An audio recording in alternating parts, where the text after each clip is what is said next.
Facebook set up too. All right.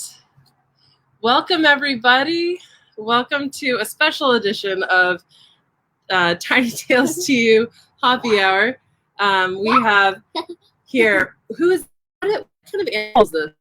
It's a bearded dragon. A bearded dragon, that's right. And what's your name? Esme. Your name is Esme, that's right.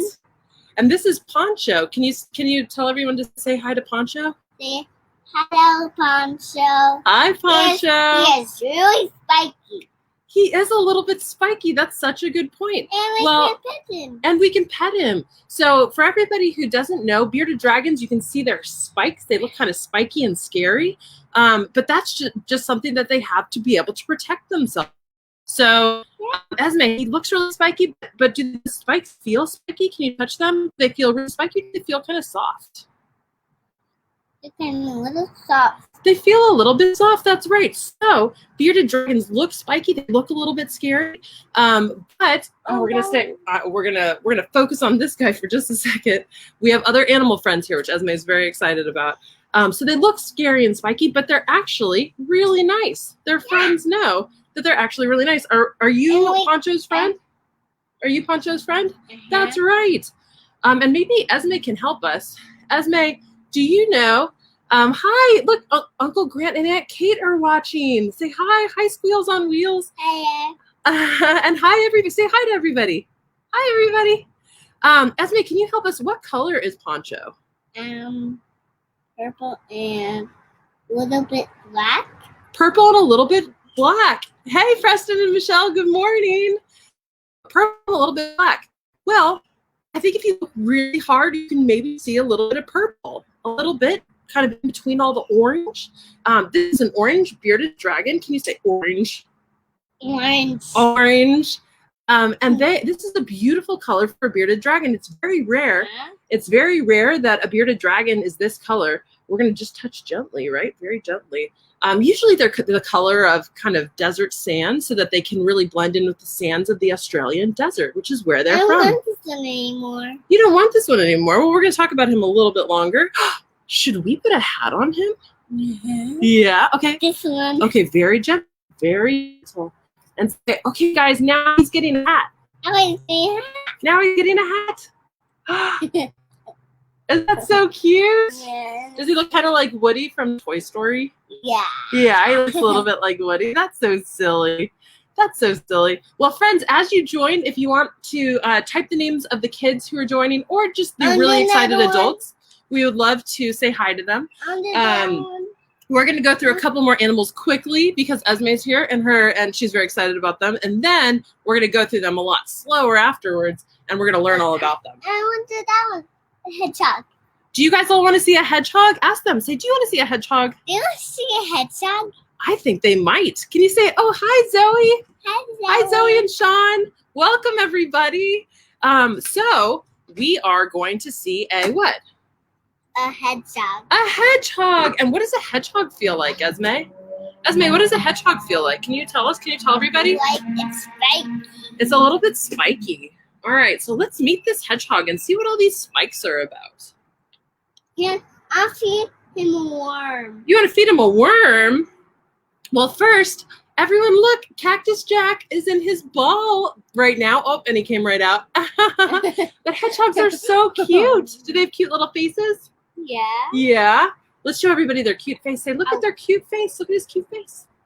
Tell them. Say, look at his cute face. So spiky and cute. Yeah, that's cute. So I'll feed him more. Okay, well, we're gonna wait. We're gonna listen just a little bit about the hedgehog. Is he spiky on top? Oh, we're going pretty fast through the program today. We're already moving on to a glitter hat. We've got a glitter hat for Cactus Jack. Say, can you have everybody clap for Cactus Jack and his glitter hat? Say, yay, everyone! Yay, everyone! Hooray! Good morning, Max, and welcome. Thank you for joining us. This is Cactus Jack. He is an African pygmy hedgehog. Esme's going to try to hold him. He's very spiky on top. Esme, is he soft on his belly or is he spiky on his belly? Soft. He's very soft on his belly, and that's really important because hedgehogs, when they're scared, they'll curl into a tight ball of quills so that they can be really spiky. Their quills become very rigid, and you can't even hold them. You can't pick them up. Except I've been doing this for 10 years, so my hands are immune to hedgehog quills. So it's very important that their bellies are very soft, because when they curl into that ball, they don't want to poke themselves in the face, right? So everything that you see that is soft and has fur on it, on his tummy, actually goes into the inside of the ball, and everything that is spiky is on the outside of the ball, so he doesn't poke his face. What? I want to feed him a worm. Esme would like to feed him a worm. Everybody who's watching, would you guys like to see him eat some worms? Do we eat worms? No. No, we don't eat worms. Hedgehogs eat different foods than we do. Hedgehogs eat lots of bugs and eggs, and in the wild, they would even eat snakes and scorpions, which is amazing. You can see that face. We don't eat snakes and scorpions, right? No, we don't eat snakes and scorpions. Okay, so we're going to see if Cactus Jack would like to eat a worm. So you watch him for just a second, Esme. Just watch him. I'm going to hold him, but you can watch him. Oh, you got to be careful. And I'm going to hold a worm for Cactus Jack to eat. Let's see if he'll eat it. Say, Cactus Jack, are you hungry? Are you hungry? Let's see if he'll eat it. And let's see how he eats. Does he eat with his hands or with a spoon and fork? If he does eat. Let's look from this side. Let's look from this side. Say, Cactus Jack, do you want a worm? You want a worm? Esme, do you want to eat the worm? No. We don't eat worms. Maybe we eat gummy worms, though, right? But Cactus Jack would not be into the gummy worms. All right, well, Cactus Jack just went potty, so maybe now he's ready for a worm. Hedgehogs cannot see very well at all, but they can smell incredibly well. They can smell a worm up to 2 inches below them in the ground. So it might be that Cactus Jack isn't very hungry right now, or that he doesn't like to eat worms while he's also on camera. But either way, it seems like he's not really into it right now. Not right now. Funny. Not right now. I'll put chicken next. I think that is a great idea. Everybody say bye, Cactus Jack. Bye. Bye, Cactus Jack. All right, no. We're not touching that. All right, we're going to pet a chicken next. Okay. I don't want that. You don't need it. It's okay. All right. Next, we're going to pet a chicken. And this is the silliest chicken you guys have ever seen. Are you ready? Ask them, are you guys ready for a silly chicken? Are you ready for a silly chicken? Say, I am. You are. No, you are. We are. This chicken is already so silly. And this is our friend, Lady Kluck. Everyone say, hi, Lady Kluck. Hi, Lady Kluck. And as you're logging in, please let us know the names of the kids who are on the call or the excited adults who are on the call. Okay. I can't see who is on Facebook, but we would love to say hi to everybody. And also ask us your animal questions. We're doing a quick blast through the animals. That's Esme hugging the Silkie chicken. That's very sweet, very gentle, right? Very gentle. And then we're going to go slowly and learn even more about these animals once Esme's gone. This is Lady Kluck, the Silkie chicken. They have amazing hairdos. They are so silly and so fluffy and so soft. And they have they have dark blue skin and dark blue bones, which is amazing. Go ahead. Here, can you tell us what color she is? He is black a little bit. What color are her feathers? They are white. They're white feathers. So hi, Cadence. Thanks for joining us. They're white feathers, and these feathers don't look like normal chicken feathers. Silkie chickens are missing the barbed part of the feather that hold the feather into a feather shape. And so they just look like big poofs. And quite frankly, sometimes I wake up with a hairdo like this. Do you guys? Do you sometimes wake up with hair like this? Maybe sometimes. Sometimes so. Esme, do you even see the chicken's eyes? Do you see the chicken's eyes? No, it's really hard to see her eyes. So yeah, very gently. Can you guys see her eyeball in there? Silkie chickens do not exist in the wild.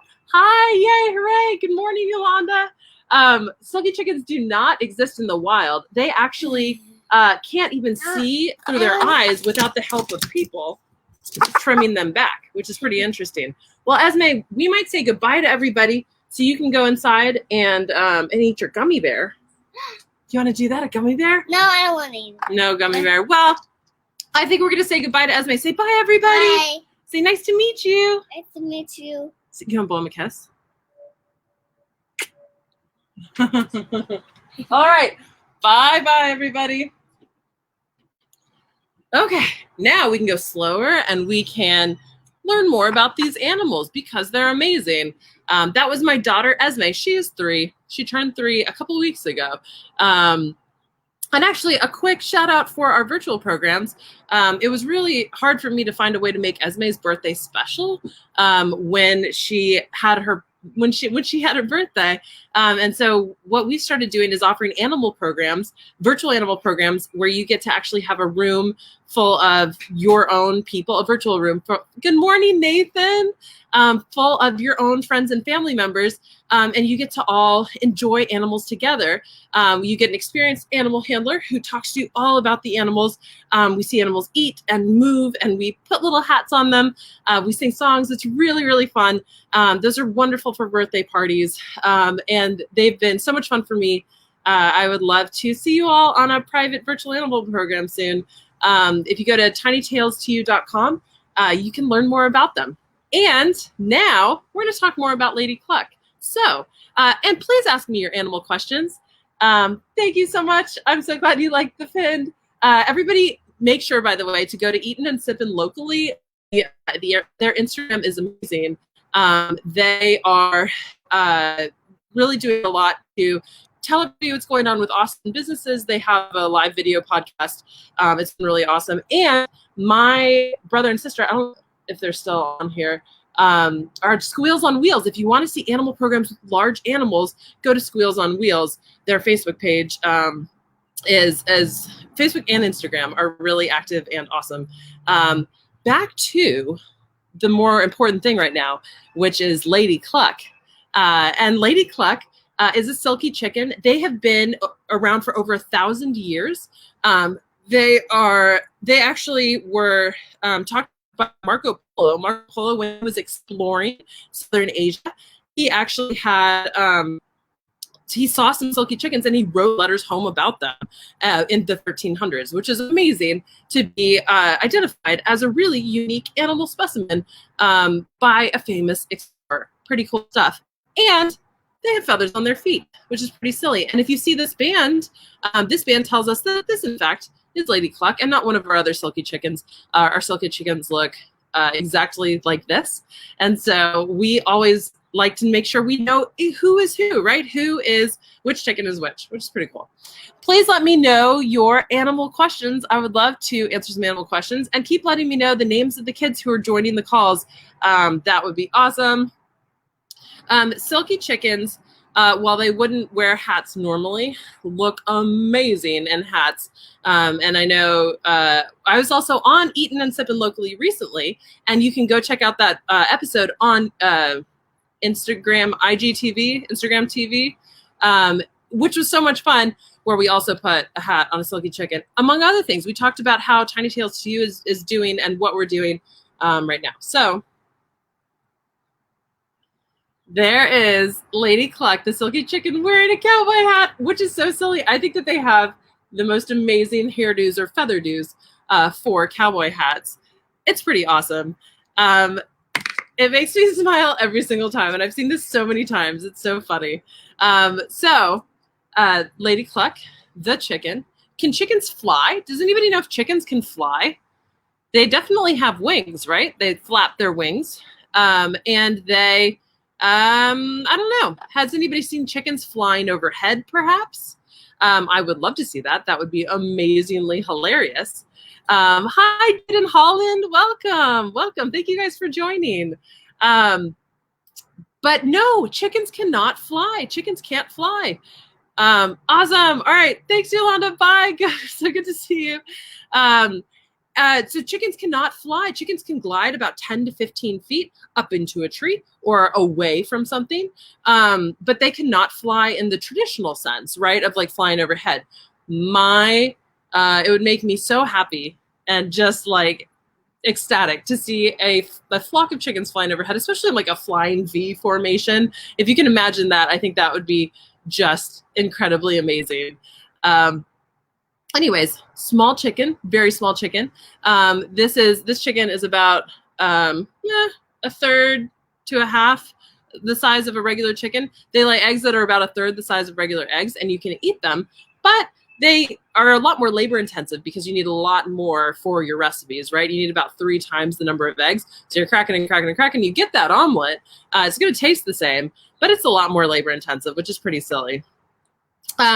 If you all can ask me some animal questions, I would love to get some animal questions. And also maybe throw some hearts in. Apparently that's a big thing that will help boost these videos. If you click the heart a bunch of times, also Lady Kluck just loves to see hearts. Maybe not. I love to see them, and all those things. Shameless promotion. And what was I going to tell you about chickens? What else? What are your questions? And let me know who is signing on, the names of the kids. I would love to say hi to everybody. Thank you for the heart. All right, we'll try that better next time. But these are really cool animals. They're wonderful. Silkie chickens are one of the friendliest of the chicken breeds, and they're so sweet. And they cannot fly. They cannot fly. They can glide. They can't really fly. Thank you, more hearts. That's so fun. And any questions about Silkie chickens or chickens? They're pretty funny. They're pretty silly to look at. They're exceptionally silly to look at. All right, well, I think we might move on to another animal. Can everybody say goodbye, Lady Kluck? Bye-bye, Lady Kluck. So nice to meet you. All right, I'm going to put Lady Kluck away, and we're going to see another animal. Probably going to talk a little bit more about one of the animals we saw a minute ago when we were kind of going quickly through them for Esme, who is my daughter, who's 3. She just turned 3, and she was on the show a little bit ago. Right now, we're going to look again at Poncho, the bearded dragon lizard. Bearded dragons are so fun to have. Oh, that's such a good question. Thank you, Kate.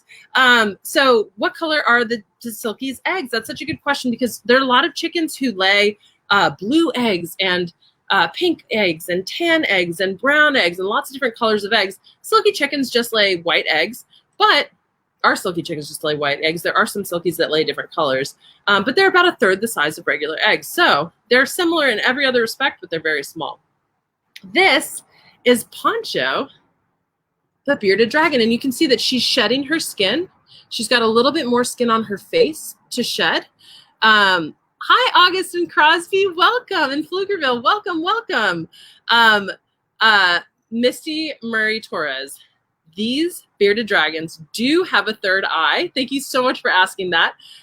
They do indeed have a third eye. And that's just going to be the first thing that I talk about with you all because it's so interesting. It's the most interesting thing about bearded dragons. Anyways, just noting, Poncho is going through the last bit of her shed. So you can see that skin around her face is coming off just like a snake's would. And so they shed about every 6 weeks. And we give them a lot of spritzes with water to make sure that they that their shedding is comfortable. Back to this idea of the third eye. It's amazing. So they have 2 eyes, right? 1, 2 on the sides of their heads that see images just like our eyes do. And then they have a third eye on the top of their head. It's called the parietal eye. And I am going to try to show you guys this. Right now we're live on Facebook and Instagram, and so it's hard because I have 2 camera devices set up. But I'm going to try to show you. You can see it just above where she's shedding, right in the middle of her head. There's a clear scale. This is maybe not going to show up very well, but there's a clear scale right where my finger is. And that is her parietal eye. Now, that parietal eye cannot see images like our eyes and her 2 primary eyes can see, but it senses changes in light. When a hawk, which is one of their main predators in Australia, when a hawk would come swoop down to pick them up and carry them away, they would sense that shadow, that change in light, and they would be able to take off running to get away from the hawk, which is pretty cool stuff. Also, bearded dragons when they're running, this is pretty silly. When they're running, they don't run on all four legs like this, like you would expect. They run on their hind legs. So they stand up like this and they run across the desert to get away from something that they're afraid of, which is pretty amazing to see. You guys can look that up on YouTube. Apparently there's some good YouTube videos of that. But they run on their hind legs just like we do. Now that does not make them run faster than all four legs. It actually makes them it enables them to run further because they have that cool desert wind. Sometimes it's hot, but it is still wind blowing on their chests as they run. And then they get to stay cooler longer and run further, which is really important if you're trying to get away from something that maybe is a little bit scary. Pretty cool stuff, right? Thank you so much for the question, Misty. And keep them coming. I'm so excited about getting lots of questions. What do they eat? Another great question. Thank you so much for these. They eat popcorn. That's not true, right? They definitely do not eat popcorn. Bearded dragons love to eat cake. Also not true. Okay, here's the truth. Bearded dragons eat fruits and vegetables, a wide variety of them, and they eat lots of protein. A majority of their diet actually has to be protein. So they can eat eggs, they can eat lots of different types of bugs. They eat, with us, they eat dubia roaches. We call them Dubya Beetles because it's a little bit more, people are more excited about picking up the beetles, not the roaches, and they look more like beetles. Dubya roaches are the best breakdown of nutrients and have a very soft exoskeleton for lizards. We also feed them mealworms as treats, and we feed them eggs. We actually feed them some of the silky eggs. So it's kind of like a cycle here, right? We feed the chickens who have eggs, who feed the bearded dragons. It's pretty fun. But they do need to eat primarily protein in their diets, which is pretty cool. Thank you so much for that question, Misty. Again, please let me know who's logging in, the names of the kids, and I would love to say hi to them. We are going to talk now a little bit about why they have these long tails. They have long, long tails, these lizards. And an interesting thing about bearded dragons, they're one of the only lizards who cannot actually regenerate their tail if their tail breaks off, which is pretty interesting. Misty, thank you so much for that question. Misty's daughter would like a pet bearded dragon, but they aren't sure yet how to take care of them. I would definitely recommend searching bearded dragon care online and looking up a couple good websites. Send me a direct message through Facebook, and I can and get you some exact sites. But also, they are kind of difficult to get the setup right, but then after that, they're actually one of my highest recommended pets. Of the small exotic pet animals, my recommendations are bearded dragons and guinea pigs because they do require some of the less amount of care, and they're so fun and interactive. Bearded dragons, they don't move a lot. You would say, what do you mean that they're fun and interactive? Well, they love to just hang out with you, literally. These guys will sit for hours on your shoulder. They love to be up high and be able to see around and be able to look around. I know Esme's gone. I'm sorry, Grant and Kate. We'll have Esme on more shows, though. It'll be really fun. But anyways, bearded dragons are really fun because of this reason. They love to hang out with you. They love to be on warm things, and they love to be up high. In Australia, they would also be arboreal. So they would climb up into trees and just kind of keep a lookout for bugs and different things to eat. Pretty cool. They do require a proper heat lamp setup and UV lamp setup, a large tank. Even though they don't move very much, they still need to be able to walk around. You can also use a really large storage bin base, which is a lot easier to clean. And sometimes tanks will actually break a little bit with their glass, and then they have kind of cracks in them, which will potentially hurt the lizard or yourself while you're trying to clean it. So I love really large storage bins that you can get for cheap. Never have the top on, but you can have like a screen top on top of it. Heat lamp setup, lots of things to climb on, and the bigger the cage or the enclosure, the better. They also need to have time outside. All of our animals, we really try to give the best, most enriching lives to. So they go outside every day. They get a variety of things to eat. They get different toys, different things to climb on for these guys. Really important to keep their lives enriched, especially if they're going to spend a lot of their time in one enclosure.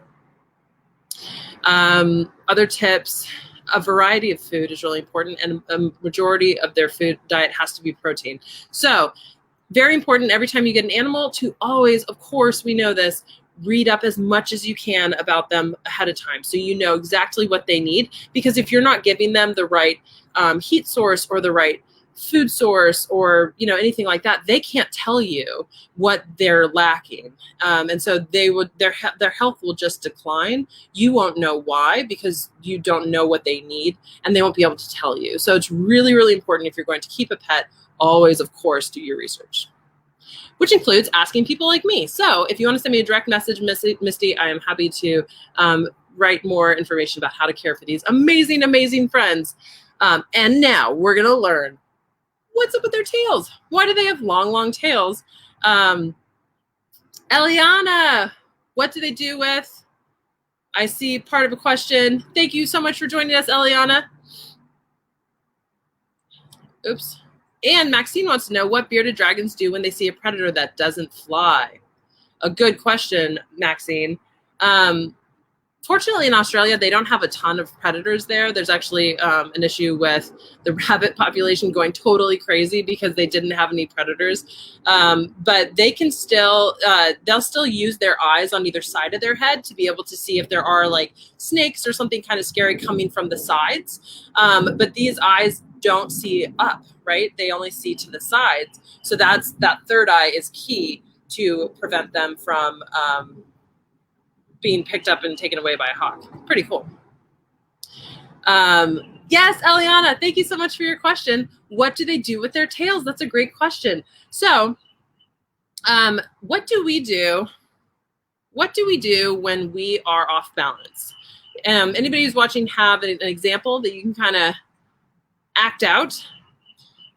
We go like this with our arms, right? We put our arms straight out and we go like this. And so it's a similar thing with the bearded dragon's tails. Bearded dragons, when they're off balance, will actually spin their tails around in a big circle, trying to catch onto a tree branch or something else that will help them regain their balance. So if we've got our arms out like this, a lot of times we'll be able to, push on a tree or a rock or something to be able to steady ourselves. They do the same thing with their tails. They actually use them for balance, which is pretty cool stuff.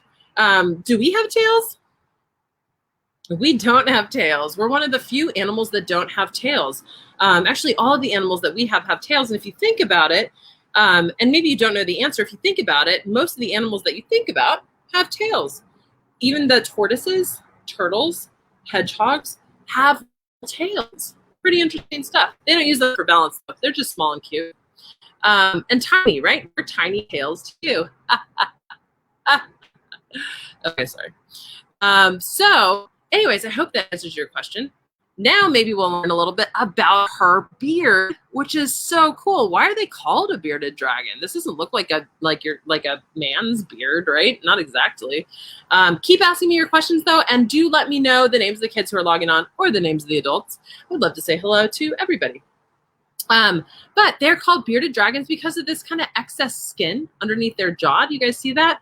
Also, look at how bright orange that is. It's beautiful.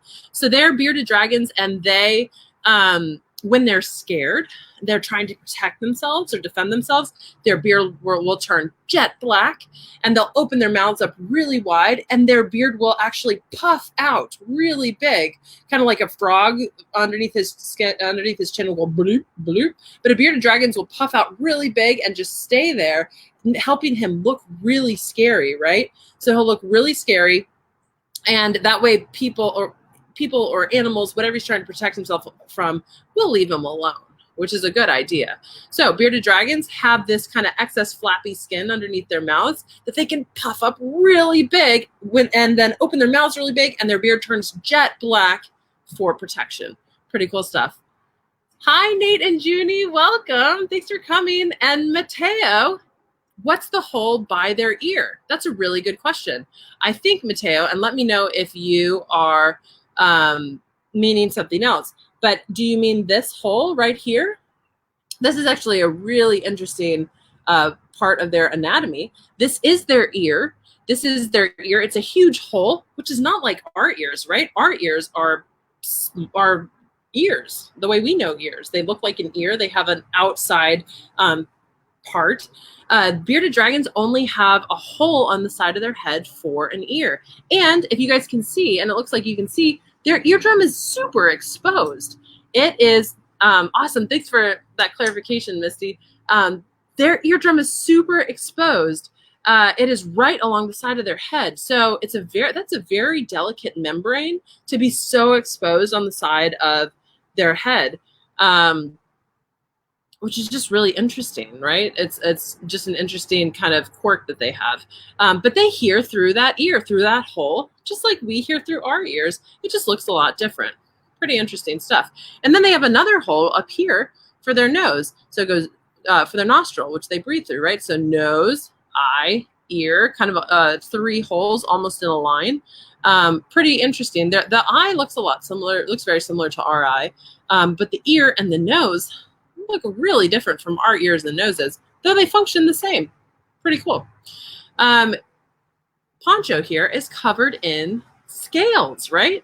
Scales are little tiny plates that overlap that protect an animal, and this is part of Poncho's covering. This is Poncho's covering, right? He's covered in scales. She's covered in scales. And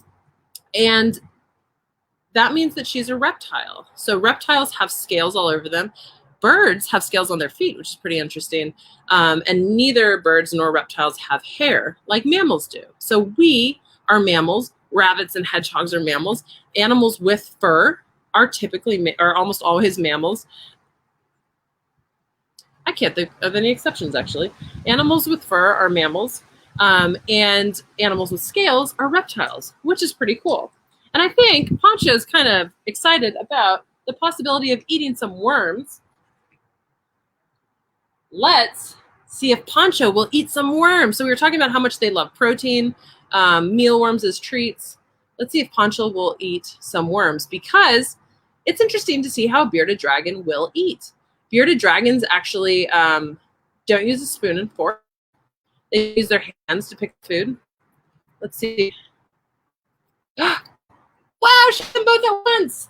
They use their tongues, which is so interesting. Okay, I'm going to move this a little bit further so you can see. There you go. So cool. Everybody clap for Poncho. It was so great. Yay, Poncho. She's licking her lips too. She's very appreciative that you guys are here today to feed her some worms.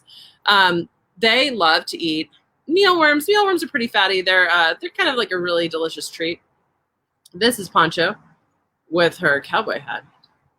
She's closing her eyes and posing. Posing with the cowboy hat, which is pretty fun. So cute, so sweet. Okay, so any other bearded dragon questions? I'm loving all of these questions. Thank you guys so much for all of your questions. We're about to see probably that silly hedgehog again in just a minute.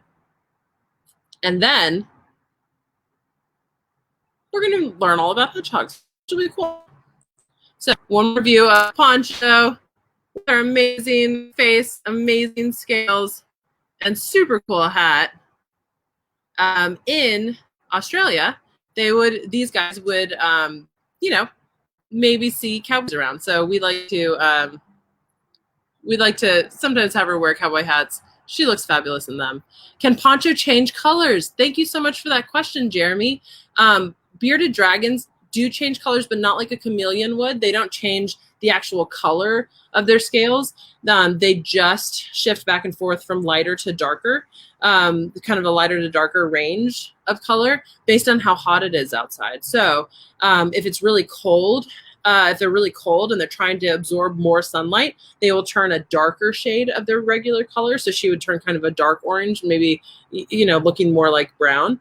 But if it's really hot outside and they're getting a lot of sun and they're loving it, they're going to turn a lighter shade of their regular color, just to be able to not absorb too much of that sun, right? They want to get a kind of a perfect amount. So depending on how cold or hot they are, they will change colors. Also, their beard, again, does change colors based on if they're scared or being territorial. This is something pretty interesting about bearded dragons, is that they are pretty territorial animals, and they communicate their territory in a pretty interesting way.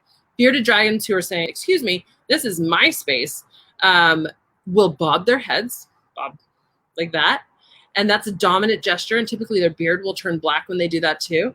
But if they see another bearded dragon and they want to say, it's okay, this is your space, I understand, they want to be submissive to that bearded dragon, they'll wave. And you can look up videos of this online. It's especially funny to see them bob their heads while they are while there's music going, because it looks like they're dancing. But they'll wave like this to say, oh, I understand, this is your territory, got it. So pretty interesting stuff.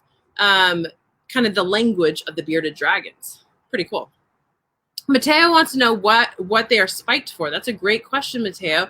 So they have spikes to look scary, essentially. So if they are, they don't want people, animals or people that they don't know to mess with them, right? So they've evolved to look really kind of scary.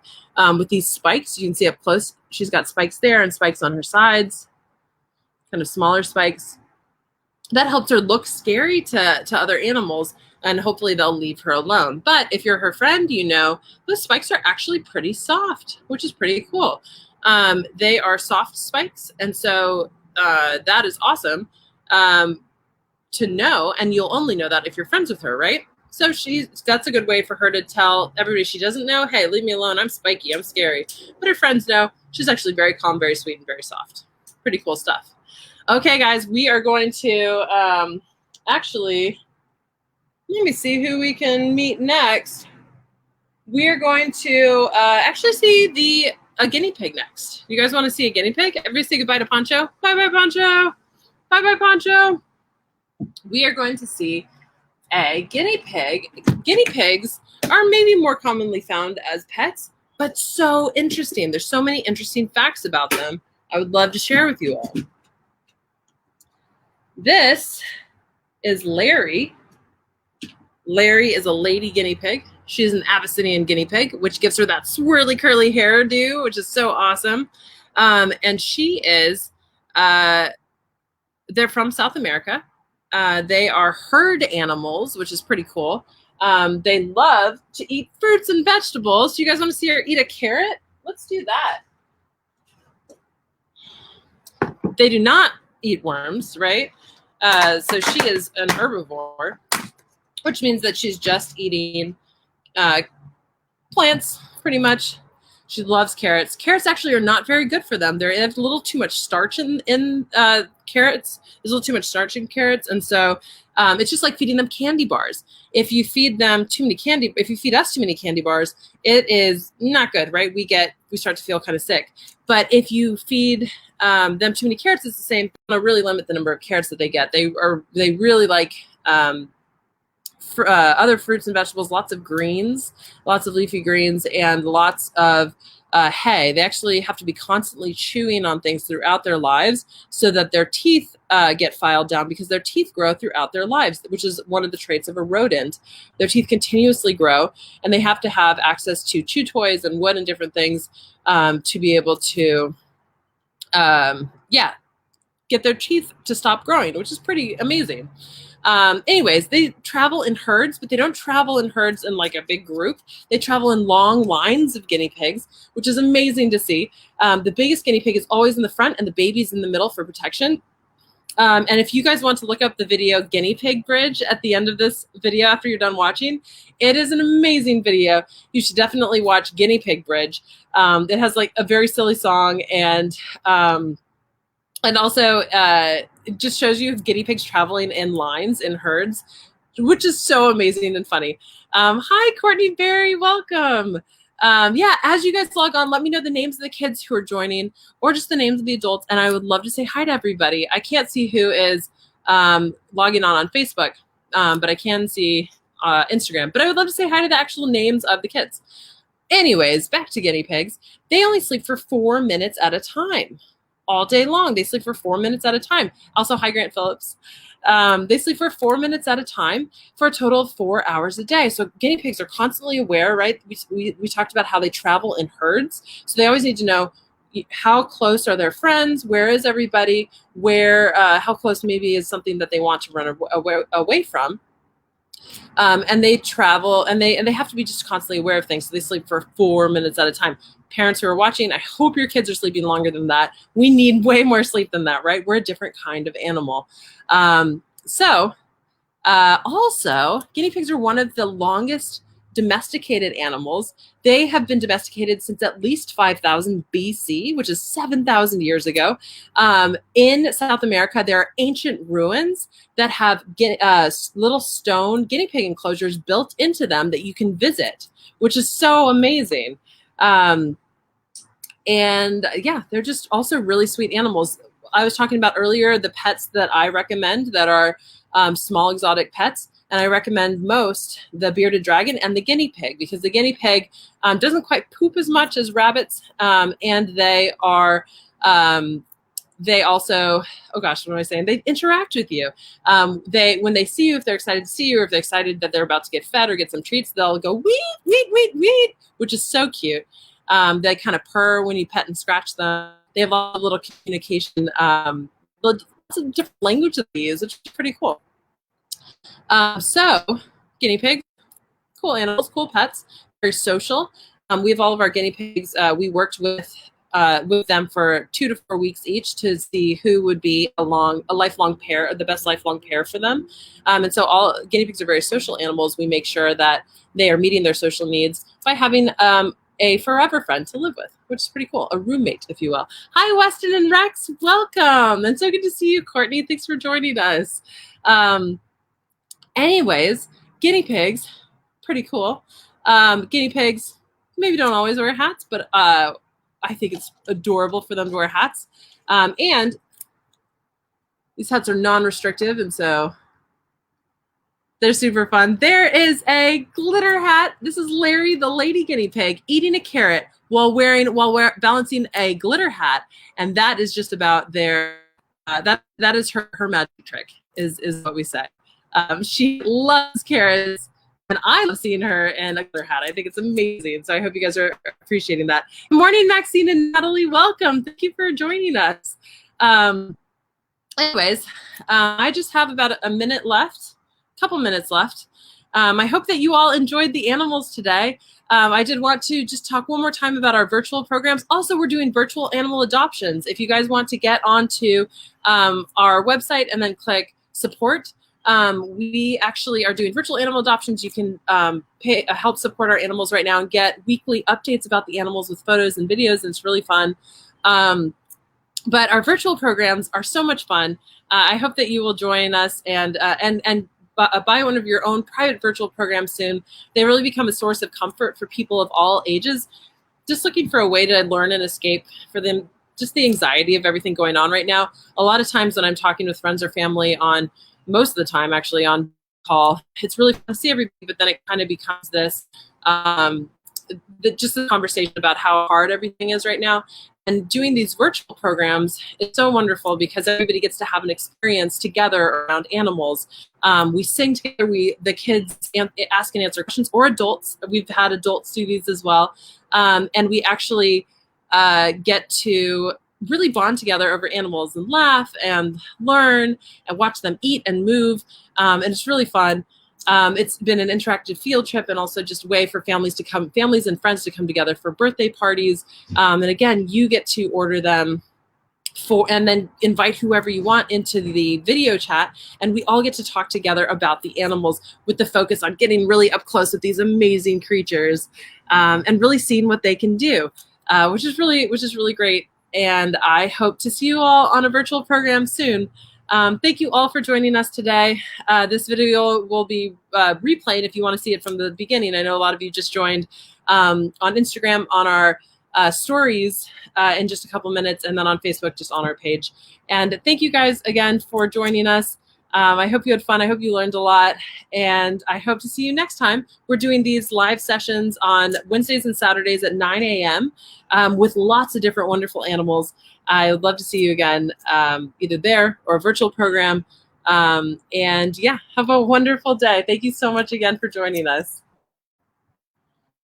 All right, I ended Instagram and now I have awkwardly end Facebook. Bye, everybody. Thank you again. Okay, take care.